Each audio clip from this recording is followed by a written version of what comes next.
大家好啊，歡迎收睇港產同索萬之大叔踢馬。咁今次賽事啦，聽日啦，星期三啦，就喺谷草咧就跑呢個9場賽事啊。咁啊頭場咧都出咗片咧，就分享咗大叔嘅睇法啦。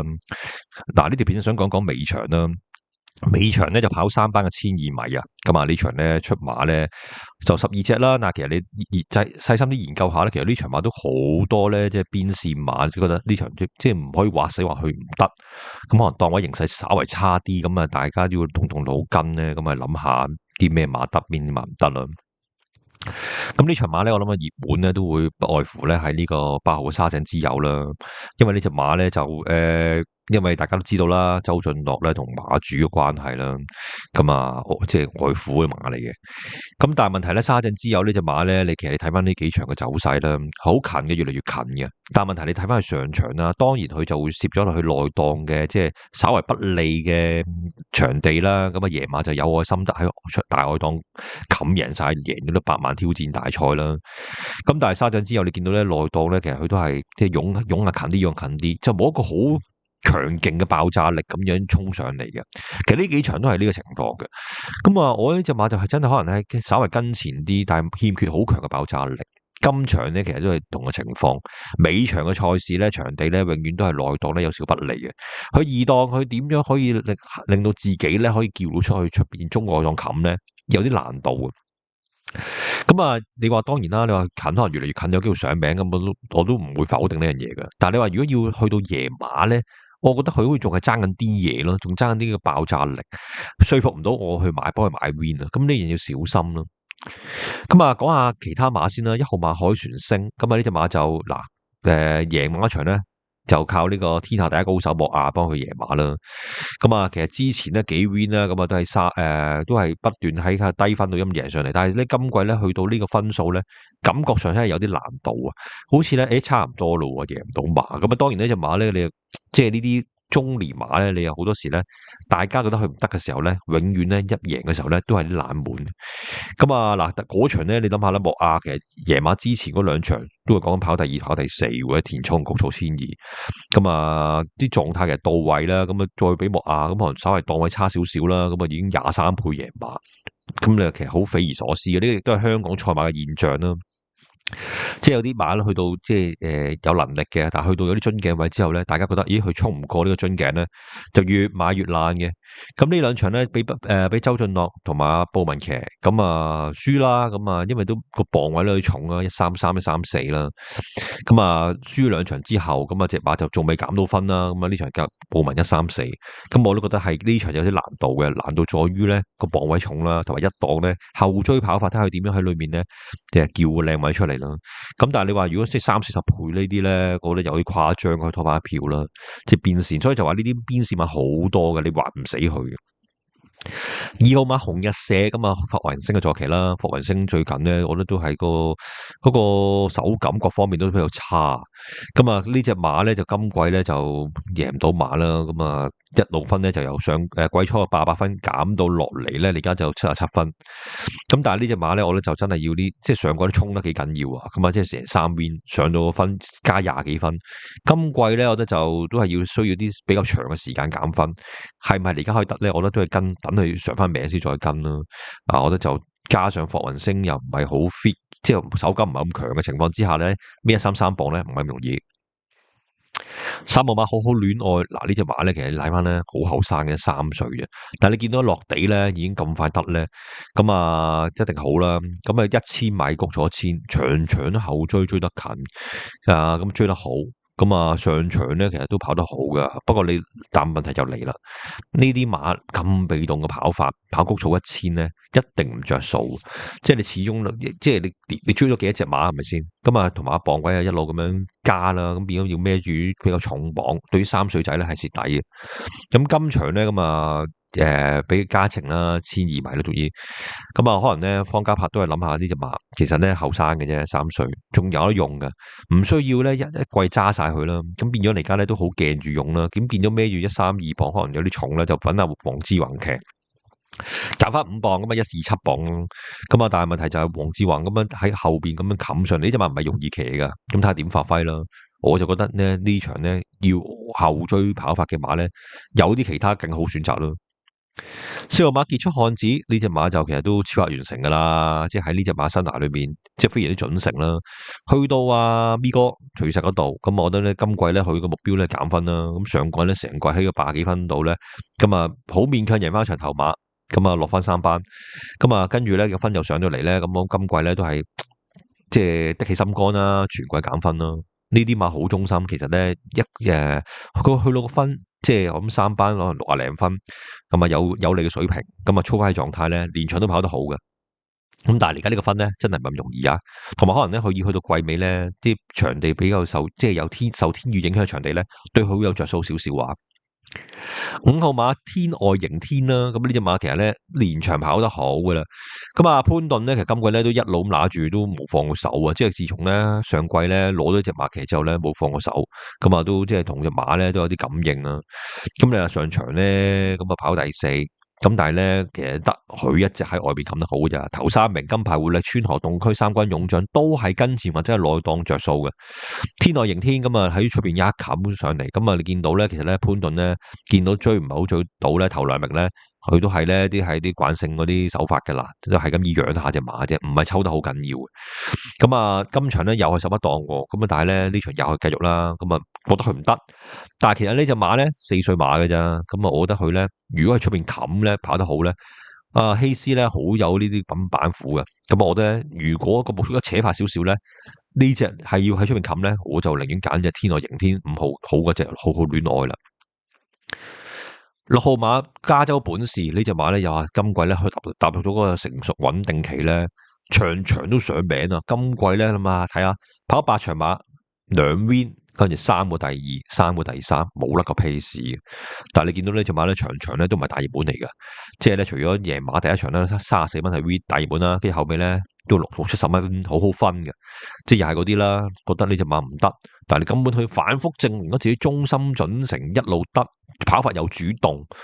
咁今場咧牌面形勢有啲唔好咧，就12檔啦。咁但係問題11檔天外迎天啊，10檔嘅勇霸龍都唔快。你出邊咧12檔一扯起個前速，一嗌埋嚟，裏面嗰啲馬全部要拉埋讓你啦。根本就其實都唔係好大問題嘅。你話可能有機會係二碟嘅係有機會嘅，但係呢啲馬裝心到咁樣，你咁講佢係二碟唔得，我都唔敢講嘅，真係呢啲馬非常之準成。即係你話如果要搏，我都係要寧願搏隻6號加州本事好嘅沙陣之友啦。你即係呢啲處女馬係咪先啊？即係咁忠心，咁但係賠率其實相若嘅咋，或者可能有機會咧，加州本事仲懶過隻沙陣之友嘅，就係咁得意噶啦。7號馬太子，咁呢隻馬就我覺得呢隻馬係當然啦，有個追勁，有個走勢上個名，但係呢啲馬又係啦，非常之被動嘅個跑法。咁當然啦，其實曾經咧，晒少禮試過將佢咬翻前啲嘅。上場潘頓咧12檔，你見到咧開始飛噶啦，因為知道佢一定留到包尾追，追唔係好到啦。咁但係今場咧俾翻艾少禮騎，中檔喎有7檔，唔知點發揮啦。睇下佢點樣跑啦。我覺得就都係邊線馬之一啦，但係又係嗰句啦。呢啲馬又係啦，即係太被動跑法，又熱門，又係處女馬，要小心個 win 啊！你即係如果買 Q 啊、單 T 啊嗰啲拖埋一飛咧，我覺得就冇後飛嘅，可以嘅。8馬沙隻之友啦，頭先都講咗佢所有嘅問題啦，我覺得就 OK 嘅，但係問題就真係好似欠缺爆炸力，可以贏到馬喎，真係呢個係問題喎，真係，即係佢係成日跟前啦，有前速跟前，但係去拉士咧，你要去終結呢場賽事，夜馬終結呢場賽事咧，好似冇一種板斧可以俾佢贏到啊，呢樣要小心。9號馬勇霸龍，咁呢隻馬其實咧，好似跑好多咁啦，其實5歲馬嘅咋，但係場即係除咗第一季之後啦，其實跟住咧路都可以，哇！你見到咧上季差唔多跑20場，今季咧我諗個趨勢咧健健康康應該都係20場左右，即係10幾20場噶啦。個分咧贏季馬最初贏馬之後咧上咗去啦，而家咧仲低分個季初贏馬嘅時候啦，季初贏馬嘅時候66分，而家63。但係問題咧，即係如果我係個幕後部署啦。不如落到去4班一次過喐手啦，係嘛？即係我會有信心啲嘅搏嗰注 win。但係當然啦，落4班咩重磅，咁就開始到噶啦隻馬。但係問題上場，如果你講個後追嘅走勢咧，天外迎天咧就強過隻勇霸龍嘅，勇霸龍咧都唔好埋到嘅天外迎天身嘅。咁今場咧形勢相若嘅情況之下咧，我都係要翻天外迎天會好過勇霸龍少少啦。10號馬安泰咁啊，上場輸咗，但係你認真睇下啦，上場即係即係你唔好話谷草唔得咯，唔可以咁講。上場有愛心都喺出面冚贏嘅，安泰咧就喺後邊嘅內檔度湧上嚟，唔係好有位。咁啊，你見到騎師咧，見到誒唔係好塞住咗啦，冇位咁啊算啦。咁啊，今場咧，咁啊安泰其實都可以咧，就俾翻即係好多騎師選擇嘅，咁啊比較幾人安騎，咁我都覺得都係咧，即係對隻馬咧就好嘅配搭啦。雖然冇嗌少禮，幾人安四檔咁啊，一定就當然啦，幾人安騎馬姿勢咧都比較大偏，即係大動作嘅，咁啊可以令到隻馬咧，即係佢大動作之餘咧，佢騎得喐隻馬喎，即係好過隻田泰安喎。田泰安咧就好唔係好騎得喐隻馬嘅，咁所以點解咧跑短途咧田泰安咁唔着，即係咁蝕底咧就係咁樣啦，即係騎好耐隻馬先喐，咁但係咧幾人安咧就騎得喐啲短途馬，咁啊四檔我咧就可以俾多次機會佢噶，咁上場失咗，咁今場當然啦，四檔都要再失嘅，咁但係問題就係即係有邊線機會咯。11號馬快搏，大家仔細啲研究下佢賽績。咁啊嗱，季初咁啊，其實咧就潘頓其實上名差啲贏到馬，咁啊跟住一路咧跑咧都要唞住一個月咁樣間隔啦，咁啊唔係好得。咁但係問題咧就其實咧今季唞完之後得，咁有機會咧唞埋埋 OK 會好啲，都好正常咧呢啲馬。咁啊今場咧就唞2個月先至復出啦。咁當然啦，唞即係早段咧，即係1月頭嘅時候咧，真係嗰啲。即係俾隻馬完全休息下，再重新再做個功夫噶。試閘咧冇乜特別嘅，咁但係你留意翻啦，咁啊睇翻上場咧，田草1002啊，佢都而家都唔係好耍家嘅路程噶啦，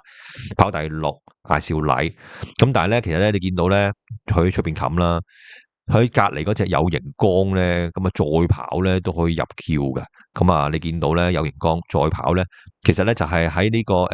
一場3班嘅1600米嘅賽事啦，即係嗰啲咧衝分上去跑呢個經典一哩賽嗰啲賽事啦，跑第2嗌少禮，咁啊跑得好好嘅。咁啊所以咧其實咧嗰場咧其實快搏咧唔得之後咧，其實證明咗咧。都嗌少禮咧，都知道咧嗰日個場地出邊冚咧唔係咁着數啊，所以即刻拿翻隻有熒光嚟騎。咁啊，今場咧咁啊，嗌少禮冇騎呢隻啦，咁其實太子咁可能心中有馬，或者可能咧何言咧都一早 book 定咧阿潘明輝想去騎呢隻馬，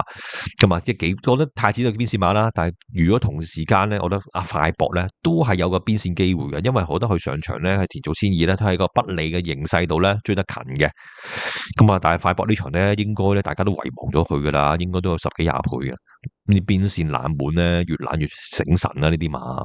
係嘛？何言騎即係調啲老馬咧，我覺得 O K 嘅。12號馬阿基拉咁啊，而家呢個分咧，咁啊61分，咁啊其實就我覺得呢啲馬係有用嘅馬嚟噶，咁啊都前一仗咧田草1004咧開始跑得近啦，咁但係問題係咪有必要喺61分喺呢3班單底度搏咧？會唔會落翻4班先用咧？咁我覺得呢啲馬咧，即係都係即係贏得一場得一場噶啦。咁啊，你講緊佢都係前季都係2班料嚟噶嘛。咁啊，上季成季減分，今季一路咁減落嚟，開始感覺到咧近啦，即係有啲走晒啦。咁啊，要 hold 諗下點樣發揮噶啦。咁啊，我覺得咧，佢都係跑翻1004或者1200會好啲啦。1650咧，我覺得佢好似唔係咁到嘅。其實即係最盛年嘅時候都。嚟家咧可能再差少少咧，咁啊1200、1004啦，咁啊1200谷到1200對手弱啲嘅，咁落翻4班咧會有把握啲啦。嗱，咁啊呢場咧，咁我咧就其實隻馬都好似講到有啲邊線機會咁樣嘅，咁啊冇辦法啦。咁呢啲馬咧情況咧揀馬咧揀賠率咯。咁啊呢場咧，我覺得個範圍咧，我投注嘅範圍啊，咁啊其實即係講馬嘅範圍咧就好大堆嘅，但係投注上嘅範圍咧，我就會揀翻5號嘅天外迎天啦，6號加州本事啦，跟住咧10號嘅安泰同埋11號嘅快搏啦。咁太子呢啲我都覺得係有啲邊線機會，但係我都忍痛啦，唔揀佢。揀唔到咁多熱門啊，咁我覺得呢4隻馬就會可以搏下條連人位啦。咁啊，即係我就覺得，即係頭先講咗啦，天外迎天，咁啊，其實咧上場第4咧都係即係咁易嘅啫，見到潘頓今場再騎，咁當然啦，個11檔後追跑法會再蝕嘅，但唔緊要，佢有個賠率俾你搏一搏嘛，呢個重要啦。買潘頓啲馬你冇賠率搏咧就好難搞嘅。6號馬加有本事，咁啊呢隻馬仆住喺度，其實你講緊真係放頭馬，咁啊可能係阿基拉啦，咁啊可能傑出漢子啦，咁但係咪呢啲馬係咪會盡放呢度？我都覺得未必係嘅。咁啊，同埋咧裏面沙井之友，同埋佢12檔喺出邊一嘢壓埋嚟，咁裏面啲馬係咪會讓佢咧？咁可能全部咁樣大家 hold 住隻馬，俾埋到嚟都唔出奇。咁啊，10號安泰咁啊上場嗰個第7啦，咁啊其實都失咗噶，都冇乜好點發揮。今場幾人安咁啊，可以俾多次機會佢。嘅11號快搏唞翻2個月嚟跑，咁啊上場都強組嚟啦，同佢差唔多位置有熒光咁樣再跑都喺啲1600米賽事跑得好。咁啊今場咧3檔咁啊實懶噶呢啲快搏邊線都要攞翻住佢咯。咁呢場咧大叔咧投注選擇咧我都冇諗咁多啦，冇揸膽嗰陣時咧戇鳩鳩揸膽啦，咁啊最後咧就中腳咁樣4串6啦，買條連贏位啦，咁啊即係我覺得呢條連贏位點都20倍啊嘛。咁啊有用5號嘅天外迎天啦，6號嘅加州本事，10號嘅安泰同埋11號嘅快搏4串6買條連贏位啦，揸連贏位啦。如果買位置 Q 你就反盤噶啦，咁啊買條連贏位，咁啊希望咧尾場啦都可以旗開得勝啦。咁啊頭場咧心水推介另外出嗰條片噶啦，大家都可以參詳下啦。咁呢條片咧就去到呢度啦，多謝大家支持，再見。